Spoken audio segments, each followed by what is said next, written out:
Good evening. Got a couple of people coming in yet.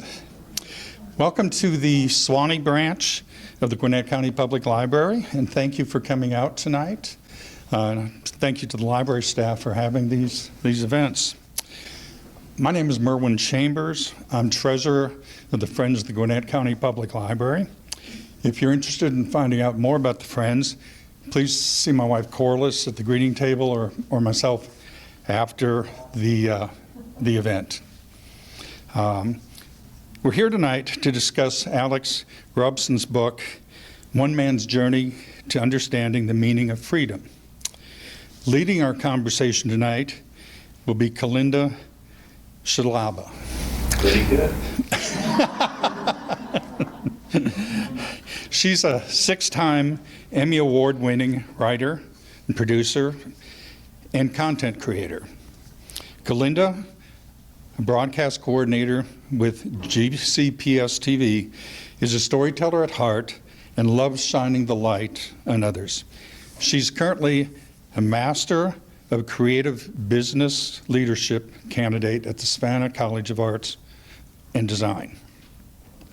She consults with authors and creatives to help define their work and bring their stories to life. Kalinda's active in the National Academy of Television Arts and Sciences, Women in Cable Television, Leadership Gwinnett, and is a PBS NewsHour Student Reporting Labs Connected Educator. Alex is the author of One Man's Journey to Understanding the Meaning of Freedom. In 2006, Alex, then a high school student, came up with a simple question. What does freedom mean to you? It may be a simple question, but it's a difficult one. Alex began collecting ideas about freedom on 3x5 index cards. He's now the owner of over 3,000 responses from individuals as disparate as Elton John and the late Archbishop Desmond Tutu. His book includes more than 500 of those cards. Please join me in welcoming Kalinda and Alex to our stage tonight.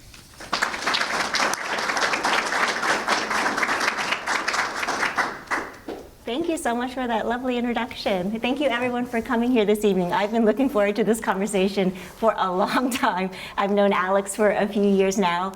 We first met through the Teacher of the Year process at Gwinnett County Public Schools, and I'm happy to say we've become friends over the years. And once he first told me about this book, I immediately became interested, and now it's so excited to be able to share this whole journey with you here tonight. So thanks for coming out this evening, and I'm looking forward to this conversation. So I'm going to jump right in, Alex, and have you tell us how this journey with the Freedom Cards began. Well, before we start, I would love to just thank the library. It was very nice to get an email from the library that wasn't about fines for once. So that was great. And for letting us have this great venue and all of the unbelievable work that they do for our kids in Gwinnett County, which is endless. And thank you, Kalinda, Absolutely. who her introduction was like a tenth of what she actually does, and the unbelievable work that you do with highlighting great stuff in Gwinnett County schools. I appreciate that. So, how did the Freedom Cards begin? Yes. So, when I was in high school, I began sending a couple of letters to writers who I had really enjoyed.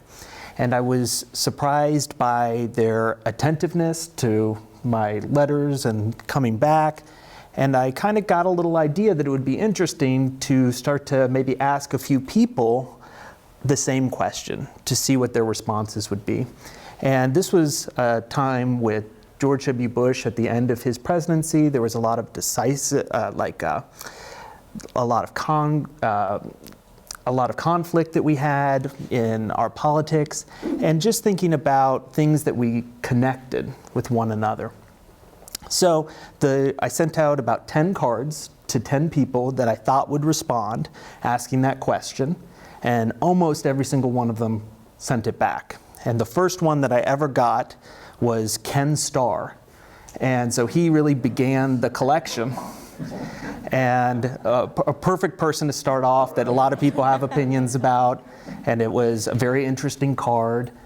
And from there, I worked a lot on politicians, and I worked a lot on talking with people about really political freedom and the freedom that you would have based on what you can say and what you can't say, and then also ventured out into veterans and Medal of Honor, and really worked a lot on those groups to make sure that they were very well represented in the collage of the cards.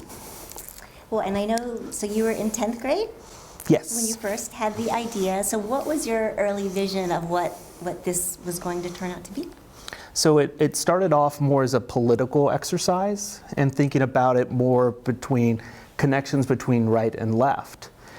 But as it expanded, it became more of a connection more between different ideas and different thoughts that people had. When you started to ask philosophers and writers, their views on freedom tended to be more philosophical in nature. So that made me kind of want to expand further into those groups. I really liked asking poets because they wrote really great things on these little 3x5 index cards, like it was maybe even kind of like an exercise for them to see how good they could make them. And so I was really impressed by those groups of people. So we kind of kept expanding, and then we wanted to include people who were a little bit less in the mainstream.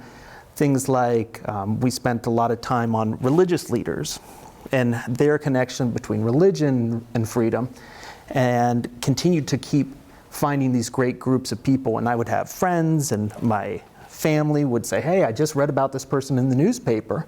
And lots of times we'd track them down and figure out where we could send the card, and lots of times they would send it back. And we would kind of use the cards that we had already gotten as leverage. You could say, we got a couple of famous people, would you like to join in? And I think that really helped get us credibility so that more and more people wanted to participate. And then speaking of that, so you started getting these cards back, and you thought, so what was the moment that you thought you knew you were really onto something, that this was an idea that was going to have momentum? So I can remember the exact day that it happened. Okay. And it was, I think I was probably a junior or maybe a senior at the time, and a letter from Ray Bradbury came back. One of my favorites. And so, first of all, you can't get excited when you just see the envelope, because you just never know what's going to be in it. It could be like, I'm too busy or whatever. But I could almost even see that there was some Sharpie through the envelope. So, you open it very slowly, and you don't want to get too excited. And I opened it, and it was actually not a card. It was a sheet of paper, and it was on his kind of weird and Martian-y stationery. Ooh, cool. And it was handwritten on there, and what it said was, freedom is Los Angeles. No one hit me, handcuffed me, got in my way to become me.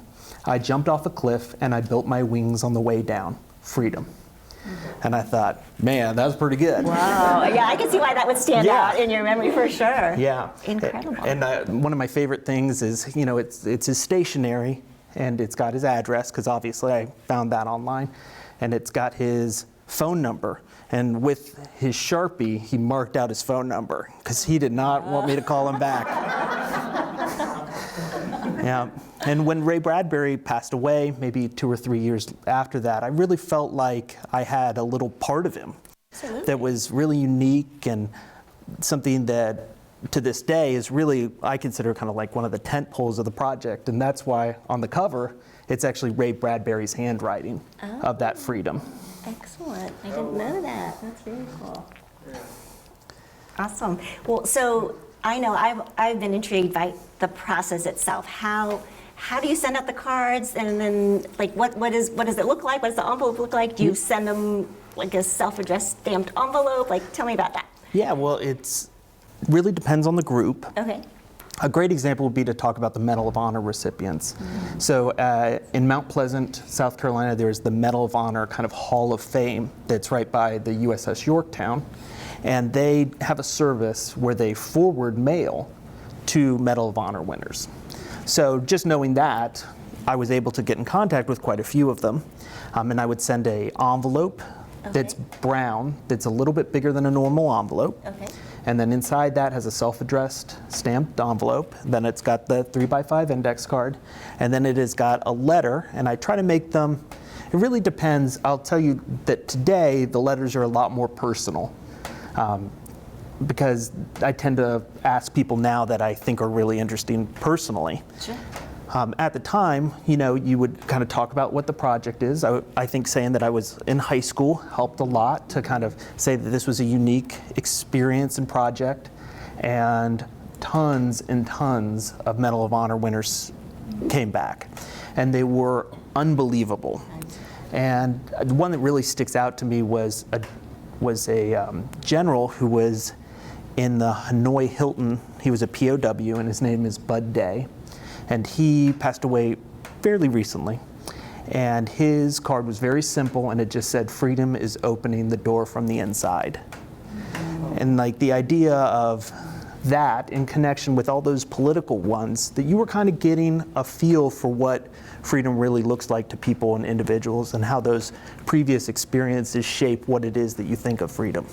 Yeah, and you mentioned that in an earlier conversation about how the different lens of some would come through a religious lens, or some would look at it through a philosophical. Yeah. So that must have really impacted. Yeah, and the best cards are the ones that kind of reflect the person that writes them.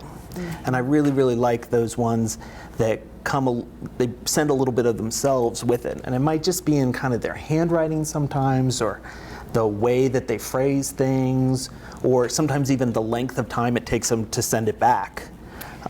Well, that was my other question, that like the motivation, like for people to take the time to write it and send it back. What do you think that motivation is to have so many? So you've collected over 3,000? Yeah, we're close to 3,000. Amazing. Yeah, Yes. of notable people, and then we have the kind of what I call like the Freedom Tour that we go on, and sometimes go to different events, and then that's a whole nother group of them. So I call them notable people, historical, and you wouldn't know all of their names, but they're kind of connected in certain sort of ways with each other. So I really like that lens and that motivation. I think that there's lots and lots of motivations on why people do them. The one that really sticks out is a family. I reminisce to say that my mom and dad are here as well, and I think that this idea came from my mom, who read an article about Gold Star families. And so those are families of people who have lost somebody in active service. And so that's a really tough group, first of all, to kind of break into. It's a guarded group, and I was really lucky, and because one of the people had a very unique last name, I was actually able just to look them up in the white pages and find them. So I just sent them a letter. And it really, I think it kind of bounced around a little bit out there, but I eventually got a card back. And right now, I think it's one of the ones that means the most to me. And so she talks about her son, who passed away in Iraq. And so I kind of became like friends with her a little bit. And his name was Alex. And we were almost about the same age, and I think that there was always a little connection there between kind of that we both had the same name, and so she put a picture of him on the card and wrote on there, I'll read it for you. "This is the face of freedom. Our son, Sergeant Alex Funchen, died on the streets of Baghdad, Iraq, to keep the terrorists from coming to the U.S. to kill innocent men, women, and children. Freedom means to me, I will never see my son the rest of my life." And her motivation for doing it and for putting his picture on there was to keep his memory alive. And people see that card and they're so moved by it. I always have to tell her that he's really is kind of alive on that card. And if it's okay. Absolutely. So I'm kind of taking over for a second. No, absolutely. I mean, we're all mesmerized. So we went on the Freedom Summer Tour. Yes, yes. And so I had this idea. I had all of these white index cards, and I didn't have a story to tell. And that was because the Freedom hadn't hit the ground yet. I didn't know these people that well. You know, Elton John sends a card, and that's cool. Yeah. But I don't know Elton John, you know. So I wanted to feel a little bit of the dirt under my feet and meet some of these people. And so I thought what a great hokey thing to say that I'm visiting 48 states during my summer break as a teacher. And so we got a little publicity because of that. And I got to say that I went to 48 states, which was unbelievably cool. And so Miss Funchen had done a card maybe 2 or 3 years before. And I sent her a Facebook message. And I said, I'm driving through Kansas. And so while I was taking on the tour, I took a journal with me and I wrote about the things that I saw and wanted to include some of those. And I think that it's a great place to talk, and maybe you can get a little taste of the book about what I wrote meeting the Funchens. The long drive to Kansas. Bel Air, a suburb of Wichita, is situated between Highway 254 and 96 in Kansas's flat Middle Plains. Residential streets are lined with single-story homes, mostly painted in neutral colors like sand dune, Mississippi mud, and burnt sienna. The trees lining the city streets are small, newly planted, and with broad green leaves that rustle in the hot Midwestern winds. The Funchens have lived in Bel Air for over 15 years, in a home not too far from 45th Street, and the through road that can take you west to Greenwich, Kansas, or east to I-35. The sun was still shining when I pulled up in front of their home, and I kept driving while looking to confirm the house numbers. I checked it for a third time and stopped the car. I had never met the Funchens face to face, or even heard their voices. I only knew them through our emails and mail conversations. Miss Funchen had sent me her picture with her husband and her son, Alex, a few years before, and now that picture hung in my condo along with a copy of Alex's dog tags. As I walked up their concrete driveway, I saw a marking on the home, subtle and hidden from the road, a red placard with a gold star. When I arrived, Miss Funchen moved back and forth between the wooden oak table and her kitchen. Her home was decorated with handmade crafts and arts, pictures of churches on dirt roads and patterned quilts. Mr. Funchen sat in a chair next to the desktop computer, which had its monitor boosted by games like Apples to Apples and Trivial Pursuit. The window was framed with fabric curtains adorned with tiny blue and gold flowers vining from the bottoms to the top. Miss Funchen began to serve dinner. The first bowl was full of black beans and the second grated cheese, then ribbons of lettuce, avocados, and seasoned ground beef. I sat with Miss Funchen at the table for a few moments before we talked about Alex again, his challenges in high school, and why he joined the Army. After dinner, we all got into Mr. Funchen's gray sedan and began driving through Bel Air. This was Alex's high school. Miss Funchen said, down this road is where he went to Boy Scouts. There were signs for summer festivals and cars for sale. After the 15-minute drive, Mr. Funchen pulled up to the cemetery, parked a few feet from the road. I waited for the Funchens to guide me through on where to go. Mr. Funchen said, here he is. And he showed me Alex's gravestone and told me about the service that had preceded his burial, the process for examining the body after his death, and the pilots that flew him back to Kansas. I listened as Alex's parents narrated stories about him while Mr. Funchen adjusted the flag by the gravesite. Alex was funny and sometimes troubled and always late for things. After a few moments of silence, the Funchens began to leave and I gave Miss Funchen an encasing hug. I wanted to say that it wasn't fair, but she already knew that. And I let go and looked over to Mr. Funchen, and he stretched out his arms for an embrace. Alex laid 6 feet below us, covered by soil and grass and cement and wood. And over 10 years later, the parades had abated, and the Patriot Guard had driven off. The police cars were back at the precinct, and the police who lined the streets had all gone home. Alex was no longer a soldier. He was a son and a brother, only given to America temporarily and now returned to his mother and father. Alex's cemetery was so far from everything else. We were alone, away from politics and the news. The scene was tranquil and peaceful, and the crickets buzzed as birds flocked in the blue and pink twilight sky. It is a place I cannot think about without crying.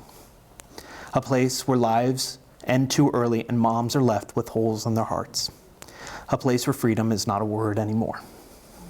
A place in the middle of America that's far from the oceans that hit its shores. A place where a boy laid to rest about 20-minute drive from his parents' house. A place you might pass by if you're not looking for it. Wow, that was So I got to visit a lot of people, and I got to really, first of all, I think the thing that I feel like I changed a lot on the trip. First of all, it's really meditative to be in the car that long with yourself. I got to visit every friend I've ever had because they couldn't say that they weren't going to be by somewhere because I was going everywhere. And so that was great. I got to visit.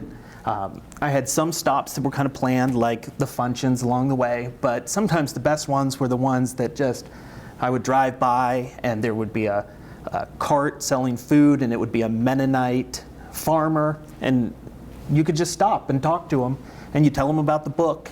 And I didn't run into a single person that didn't say, hey, I would love to help you. So I think that I changed a lot because I saw America in a way that I had never seen it before, which was away from cities, sometimes where there isn't much out there, in little towns. And something that really stuck with me, even to this day, is I went to this small town in North Dakota, and it was almost a ghost town. And the sand is whipping around, and nobody is to be seen. And they have a movie theater, and it's like one of those old ones that maybe has one screen. And it doesn't say a movie, it just says, pray for rain. And you think environmental policy, and you think, well, we got to protect endangered shrimp. But for somebody who's right there, irrigation is not just us talking about it, it's life and death. So that's what freedom is all about, us trying to determine what my wants are and what your wants are, and where that freedom can connect, and that complicated disagreement that we always will have based on that. So I really, really like that a lot. And something else that I did a lot was I stopped at anywhere where I could find nuns, because well, the Catholic in me really enjoys that part, so tell us more. you know, nuns, they're so different than what I am. How they've dedicated their lives to something, and they've given up all of these things. And I visited some monasteries, some Buddhist monasteries, and lots of places where, first of all, nuns, I think, legally have to be nice to you. So that's always... It's in the contract. Yeah, it's in the contract. Oh. The ones I ran into were nice. And so I stopped at one habit that was in Salt Lake City, Utah, and it was a Catholic habit, and I had kind of like pointed out this group because they're essentially the most conservative nuns that exist. They're fully cloistered. Okay. They leave for like no reasons at all except for to go to the doctor, and one of them brings the money from the church once a week. That's it. And I didn't call ahead. And so I just knocked on the door, and I said, I'm writing this book about freedom. Is there somebody that can talk to me? And they said yes. So I walked in, and she gave me some directions, which is kind of weird because you would think they would meet you at the door. And she says, no, go down the hall, third door on your right will be open. So I'm walking in there and go to the third door, and what's in there is a room, and there's a window, and it's got bars across it. And then there's like a curtain that's closed. And so I just kind of sat there, and it opens a little bit, and this nun, who is a little lady, explained to me what cloistered means and how she can't really talk to anybody, and that the bars were a thing kind of from the past, were to make sure to keep separated from people who were not cloistered. And there is a moment when you realize that you're sitting in essentially a jail of people choosing to be there, who are exercising their freedom 100%. And what a unique experience that is. And she had a beautiful golden retriever. So they do have dogs.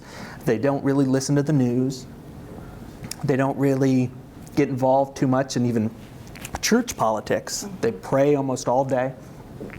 And when an occasional traveler comes by, they let them in. And so that experience of meeting all of these different people who experience freedom in so many different ways really changed the way that I kind of even live my life a little bit.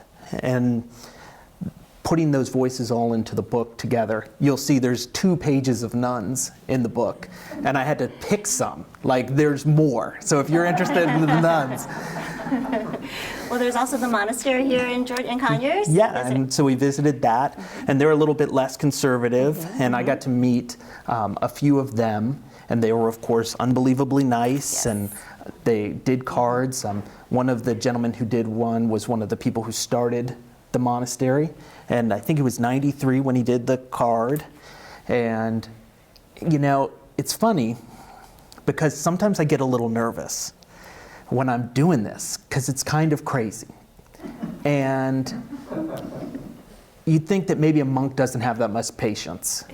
And so I must have somehow, he knew, and he looked right at me and said, "It's okay." And I was like, how did this guy know? And he put me at ease 100%, and he did a little card. And so you do the card, and then I got to ask the big ask. Can I take a picture of you with the card?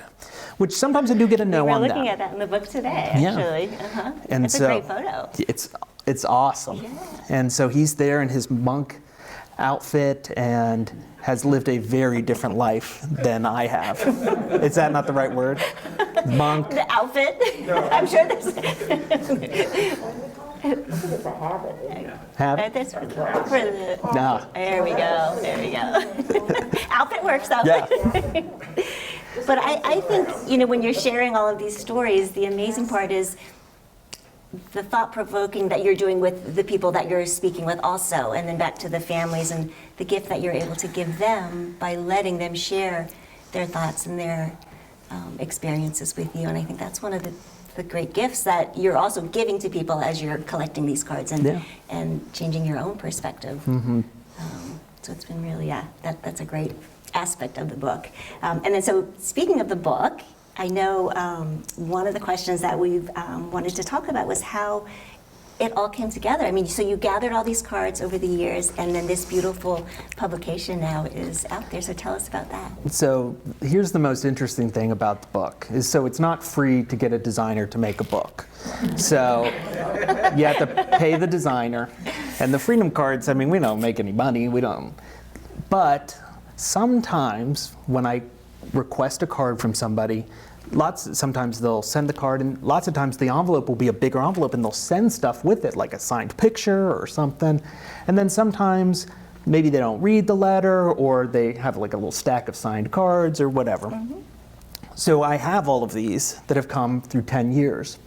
And I was going through, starting to think about the book when COVID started, and we had a lot of time to kind of reflect on things. And so I was going through this file of stuff, and I mean, it's pretty cool, and there's lots of stuff. And I opened a page, and there were 3 Ruth Bader Ginsburg cards signed by her. And I thought, oh yeah, I do remember those. And then I looked on eBay, and through those 3 sales, Ruth Bader Ginsburg financed the book. Yeah. That is... So she didn't know it, but she did. Well, so you were able to sell the cards and then able to, that's incredible. Yeah. And well, so, she'd be very proud. Yeah, I think so. I think she would be very proud of. Yeah, so so I got a designer who we kind of worked with and really loved the vision of the book and the things that we were trying to put in there, and kind of gave us a lot of creative freedom, but also reined us in a little bit on things that needed to be a certain way. And we went through about 5 versions of going back and forth and adding a little bit more heart into the book. It started off and it kind of seemed a little bit too museum-like. And then as we went on, it I added some more stories and little notes about things that I met and people I met, and it really, I think, got a good feel for what the project was all about, which was meeting people and connecting people and just thinking a little bit further about freedom in whatever way it was that you wanted to enjoy it. Well, I know, so you mentioned that it was funded in that manner, but tell me about the proceeds. I know you're doing something wonderful with the donations from the Yeah, book. so I didn't write any of the cards, so I mean, I can't take any of the money.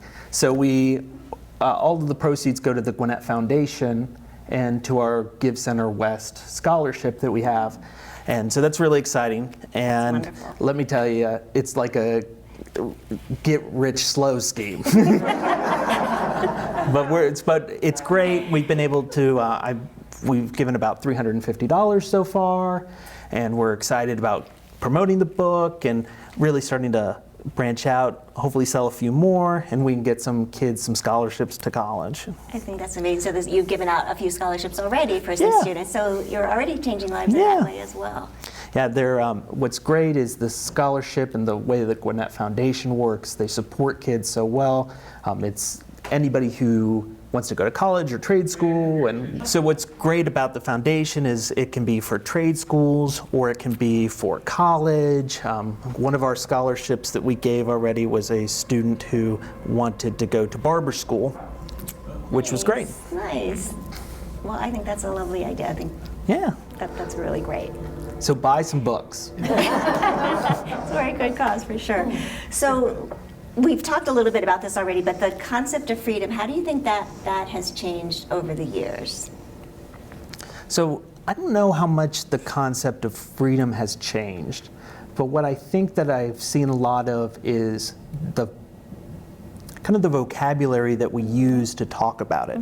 So going back to really at the beginning when we were doing a lot, when we did the Medal of Honor winners, is that I believe maybe 2 or 3 of them mentioned by name an issue of flag burning on their card. Because at the time that was really something that people were arguing about.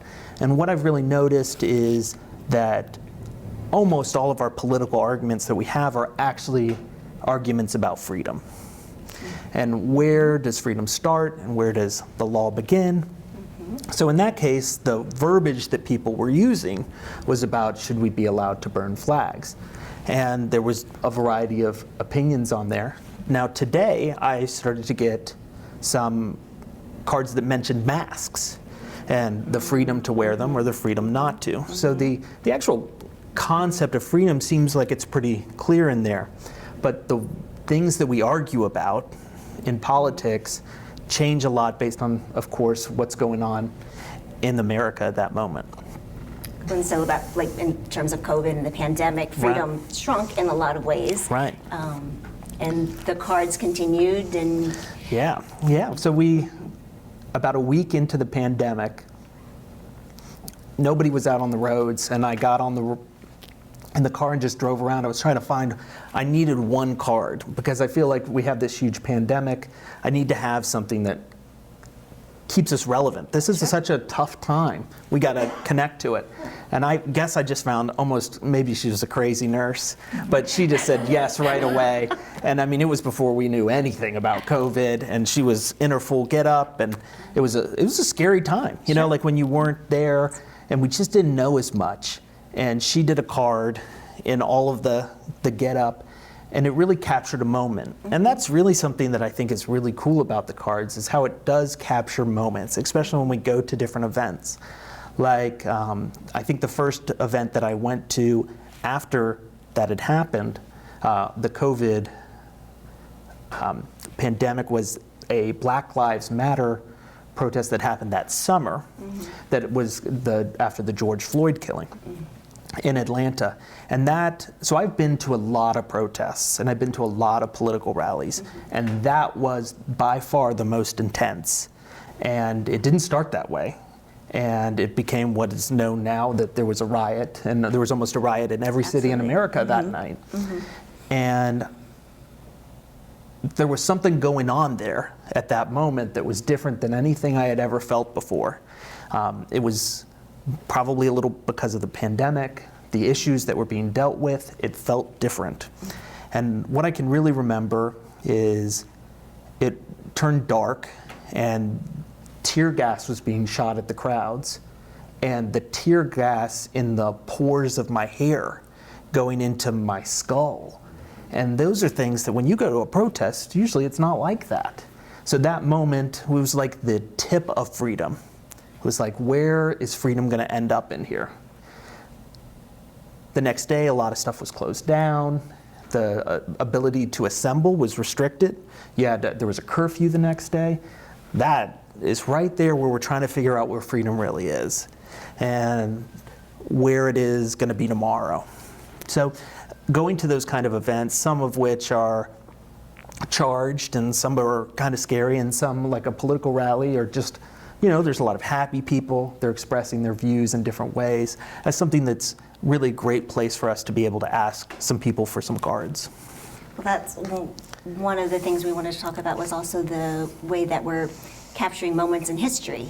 Like this book, when you look through and flip through the pages and you see the dates and times and places, it's really what's happening in the world at that time. And then yet again, there's an underlying layer of just the constancy of freedom. Right. Yeah, and how we view it and what is most important at that moment and how that changes a lot, just depending on who's the president and who and where we are in an election cycle.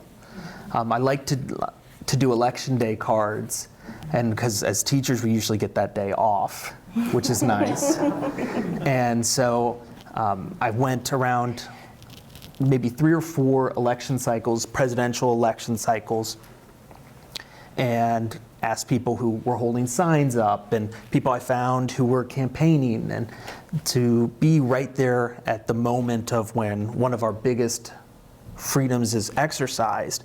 People are, they speak in an almost joyous way on their card, which sometimes you don't see as much.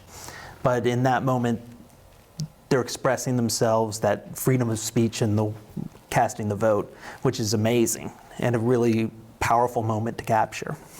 And so Andrew Quinn, who is right here, is in the book because he did a campaign card for me at one point. So it's like a local celebrity in the house. Welcome. Yeah. So sometimes I ask my friends to do them, and sometimes they have their friends do them, and sometimes I'll just walk up to somebody who's got a campaign sign. And if you have a campaign sign, you usually are okay with talking to somebody, is what I've noticed. Absolutely. Well, I know you've got a few of them on display over here. So, and you've gathered lots of things. Like you said, you get a lot of things in the mail. So where do you keep all of this? And Mom, is that a lot in the house still, or are you? So some of them, like the actual cards, are actually in a safety deposit box. Oh, nice. Okay. But the files, because I save everything, like the envelopes that they come in, I save all of those, and they're in these really cool files for envelopes, and I save the return to sender cards too, which are like, we could write a book just on the return to sender cards, and then trying to find a better address, or the rejection letters, of course, we save all of that stuff. So it takes up a pretty solid chunk of a closet. Yeah, and when we were putting together the book, it was really fun to go through that and remember some of the absolutely crazy ideas that I had. Of who I sent cards to, like, let's just send it to Kim Jong-un and see what happens. And then... Did you get a return to sender? Yeah, I got a return to sender. I can see that one going. Yeah, so, I guess that makes sense. Was there a big reach of one that you thought, oh my gosh, they're never going to return that, and then sure enough, it shows up? Yeah, it shows up a lot in, I call them the international cards. But they go a long way and then they come back, and you just can't believe that somebody would do that. The one that stands out the most is Archbishop Desmond Tutu, who recently passed away, who did a card, and he wrote, "Freedom is to be human." And to think of that for just a moment, that went to South Africa, and a guy who had no business answering my mail sat down there and wrote a handwritten card and sent that back. I mean, it's like unbelievable how connected we can be in that kind of moment. I'm also thinking of Miep Gies, who was Anne Frank's protector when she was in the attic. And so she was one of the caretakers of the diary afterwards. And so I sent her a card, and she sent it back, and she said that freedom allows me to protect the freedom of others. And those people have been through things that we could never even imagine, and that they still hold that one concept of freedom so dear that they have to protect it in a way that we don't get to experience, or luckily don't have to, on a daily basis. So some of those international cards are the ones that maybe shock me the most, and they come with very interesting stamps on them because they're from different countries, and you see it, and again, you can't get excited until you open it. And some of them are so exciting to open. Well, someone had the question about the authenticity of some of them. Like some of them, would they maybe have somebody that would do the card for them and put it in, or how do you know that that's an authentic signature from someone? So lots of times I'll send an email and confirm with the person just to make sure, because a couple of times maybe 2 cards came in at the exact same time, and I'm just wanting to make sure that it's exactly the right person has got it. And so a couple of times the person has looked on the website, and just based on how the internet is, and you're building your website, and the wrong card is connected with the name, and they'll correct me, and I'll be like, well, that was kind of cool that you were on the website. Little things like that. But for the most part, they come directly from where they should be coming from. Okay. And that email confirmation helps a lot on some people that you might wonder if they kind of came from a lot of different places. I also contact a little bit beforehand, depending on who it is, if they have like a publicist or something like that, and they'll say, send it here, that sort of thing. And also I've learned that publicists they make big promises. Oh. Yeah, so they'll be like, oh yeah, he's definitely going to do a card, and sometimes it doesn't come back. Yeah, but the key is that if you can keep that relationship with them, lots of times if you send it again, I think probably one of the funniest rejections that I've ever gotten was a college professor, and he still is a philosophy professor. And so I sent a card, and he has like a form letter that said he's on sabbatical this winter, try back in the fall. So I keep a little calendar, and I tried back in the fall, and I got the exact same letter that said he was on sabbatical in the fall, try in the summer. Yeah. So I think he's been on sabbatical for a while. Well, I know we want to leave some time for audience questions, but so just tell us what the next step in this Freedom Book journey is, or Freedom Card journey. Yeah, so this is half of the cards. The other half are cards that have come from prison. And so I've always quietly worked on that group of individuals. I'm not as public about them, and I've worked really hard sometimes with chaplains within prisons. I've worked with individuals within prison, talking to a lot of them who were there for non-violent drug offenses, quite a few people who end up getting pardoned for different reasons, people who are thought of as generally as innocent who are also in prison, and there's controversy connected, and then also political figures who are in prison. And I have one to share that I think is really an interesting one. And this came from Chelsea Manning, and this was when she was in prison the first time. And I sent her a letter, and it came right back. And it said, freedom is the absolute inalienable right to define yourself on your own terms, in your own language, to express your identity and your perspectives openly, regardless of the consequences, and to live and die as a human being, whether or not you are recognized or treated as one. And so she sent that the first time she was in prison. And since she's been sent back for not testifying in a grand jury. And so her perspective is so different as somebody who did something that she knew would end her up in jail. But she believed it was right. And so that view is something that isn't in this book and really has to be separate and put together in the other one. And so I'm working on that, the second half of the books. It's called The Prison Cards. And there's about 700 of them. And so we're kind of putting them all together and finding good connections and interesting things that those individuals have said. And honestly, that book has proven a little bit harder to put together. I think it takes a lot more out of you to read some of the unbelievable stories.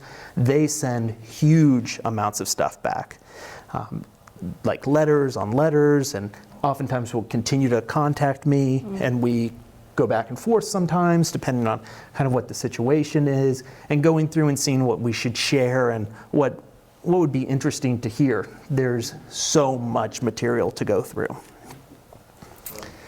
That's going to be, we'll definitely be looking for a Yeah. round two to this conversation Yeah. with some of those. I'm sure that'll be a great dialogue. Well, what a gift you've given others and for us this evening to share this journey. So if there's a student out there that's watching or in the audience and they have this great idea of starting a journey like the Freedom Cards, what advice would you give them?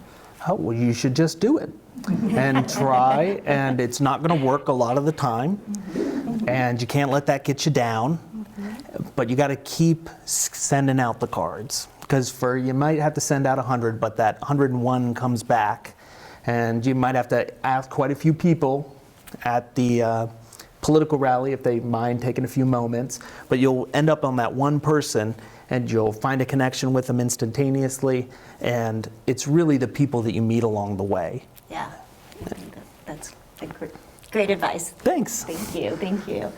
So we'd love to open it up for questions. I know I've kind of, well, and Alex is not shy about speaking, so Alex, we do have 15 minutes. Yeah. So. Yes? I have kind of a two-part question, and you may not want to answer part of it, but who surprised you the most in the fact that they did respond to your request? And on the other side, who surprised you the most in that they did not respond? If you can disclose that. Yeah, so I think that, I think what surprises me is that it's actually a lot harder to get the cards today than it was when I started. And I'm not sure on why that is. Maybe I don't have the high school angle anymore. I'm kind of an adult now. So that might be one reason. But for example, one winter, my entire family, my grandma, I made them kind of all get in a room, and we wrote a letter to each member of Congress, the senators and the House of Representatives. And they came, it was where we got some of the most amazing cards from. Nancy Pelosi, who's up there right now, sent us a card back, the Speaker of the House. Unbelievable. I recently sent 100 letters to the 100 senators that are current, because we had a lot that we hadn't covered, and I have yet to get a response back, a single one. So I don't know why that is, and I don't think that it's a personal thing against them. I think that the environment is just different, and I think that COVID could have something to do with that, and just the environment is so different that it just doesn't seem the same. So that's something that I've noticed has changed a lot. I can tell you that I was really surprised when I got a card back from Chris Christopherson, who wrote me and Bobby McGee, and he had written, "Freedom's just another word for nothing left to lose." And you're like, perfect. Yes. So, I'm actually very interested in the political stuff that you do, but my question is really about who is you talked about having people in their 90s and stuff answering these cards. My question is really who is probably the youngest person that you've had to answer a card for? And I do want to say, I'm actually running for United States Senate, so if I'm elected, I will totally support you. But that being said, I'd love to talk to you more about that. And I'd like to talk to anybody about freedom, because freedom is something I really do like to talk about.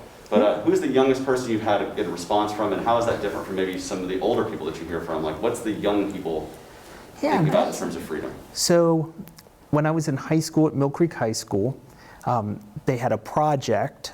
Gwinnett County Public Schools has supported the Freedom Cards immensely throughout every part of creating it.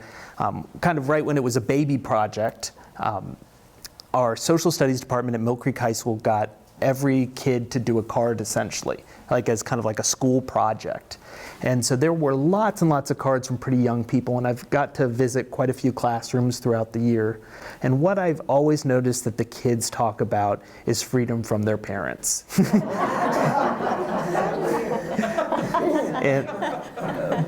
But seriously, that they experience freedom in a way that's different because of their lived experiences, which is actually the truth on every single one of the cards. It's just so obvious to them because their life experience is a little bit more limited. The oldest person who's done a card, that's a tough question. I'm thinking of, there was a politician from, I believe it was New Hampshire, and her name was Granny D. And I think she was 102 when she did the card. And I think that's the oldest one, but I might have a better answer when I think about it a little bit more. If you received a card in the mail asking the question you've been asked, how would you respond? So for me, so my chosen profession is a teacher, and now I'm an assistant principal. And I feel like when you're a teacher or you work in the school system, is you're essentially ensuring freedom for the next generation. You want them to be literate and you want them to be smart so that they can exercise their freedom in a great way. I want my kids to be able to get the job that they want to have so that they can have the freedom to go on vacation if they want to, and the ability to sometimes travel if they'd like, or change jobs if they want. I like that freedom for those kids. So I think it would probably have to do with something about ensuring freedom for the younger generation and putting your efforts into that. Of course, that can't fit on a 3x5 index card. And it's funny because people always ask me that, and I never have a good answer because I feel like I've read so many that have been so good that mine has to be like the best one. And I haven't found it yet. There's a lot of pressure there. A lot of pressure. So this isn't really a question, but seeing Henry Kissinger over there, would you like to talk about his front people? Yeah, so lots of times people call me, and when I would send them cards, and one time Henry Kissinger's office and him called, and that was a very exciting moment because we were at a restaurant, and the key that you know that it's a good phone call is 202 is the area code of Washington, D.C. So you answer 202s. And so his office and him called, and they were just kind of asking some questions about the freedom cards, and they said they were going to do one. And so I heard his voice a little bit, and he kind of asked the question, and that voice was very recognizable being on the phone. So that was a very cool moment. I do recall also, when you had caller ID, that Maya Angelou's name popped up once, and you were like, wow, you answer that one.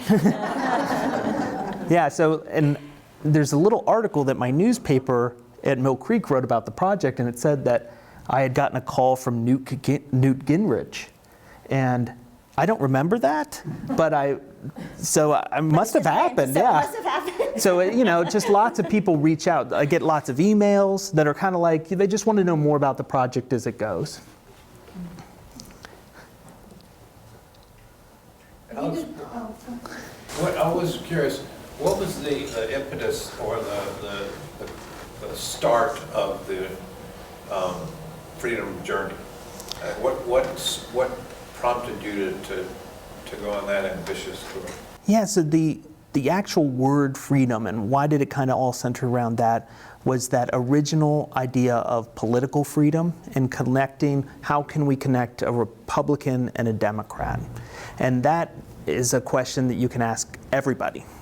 And I like that connection, and that's really why I stuck with that concept of freedom. The other thing is that people responded and they had unique answers to it, which is something that I really enjoyed.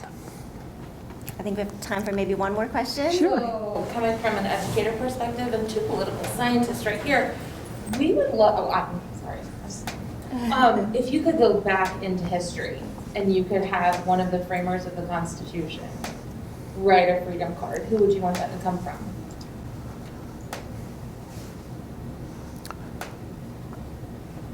George Mason, I think, would be a good one because of the Bill of Rights. I think that Thomas Jefferson would be the easiest choice. I would be very interested to see what they write because of how problematic I think it would be. That their view of freedom is not the view of freedom that I have. And that their faults on their view on freedom are things that we deal with today. And so I would be very interested to hear what they say. I know that Thomas Jefferson kind of wrote his own freedom card in the Declaration of Independence. And the failings of the Constitution and connecting with that, those ideals that all men are created equal when obviously in their law system it wasn't. So I would be interested to probably hear that. And then, of course, the Bill of Rights being the things that we care most about and that declare what our political freedoms are. I think that would be an interesting perspective for sure. I think Alexander Hamilton would be exciting because everyone would click on it because they saw Hamilton. You'd get lots of hits for Yeah. So I know that we kind of have a limited amount of time, but there are cards over there if you'd like to do a card. There's Colleen, my lovely fiance, is at the merch table. So if you'd like a book. And the website? Yeah, thefreedomcards.com. They're all on there. Well, pretty much almost all of them are on there. We've got some unbelievable new cards that nobody's seen before that we're going to be using to promote the book a little bit more. May I have your attention, please? Oh, it's closed. Library will close in 5 minutes. Please complete your final transactions at this time. Your final comments.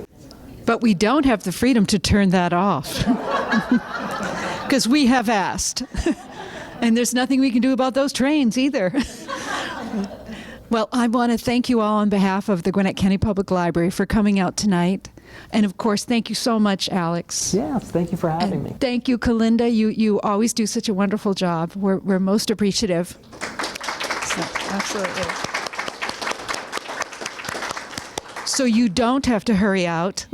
This room is open till 9 o'clock. So feel free to come on up and meet our author. He'll autograph your books or just chat with you. And thank you again for coming out. We look forward to seeing you again.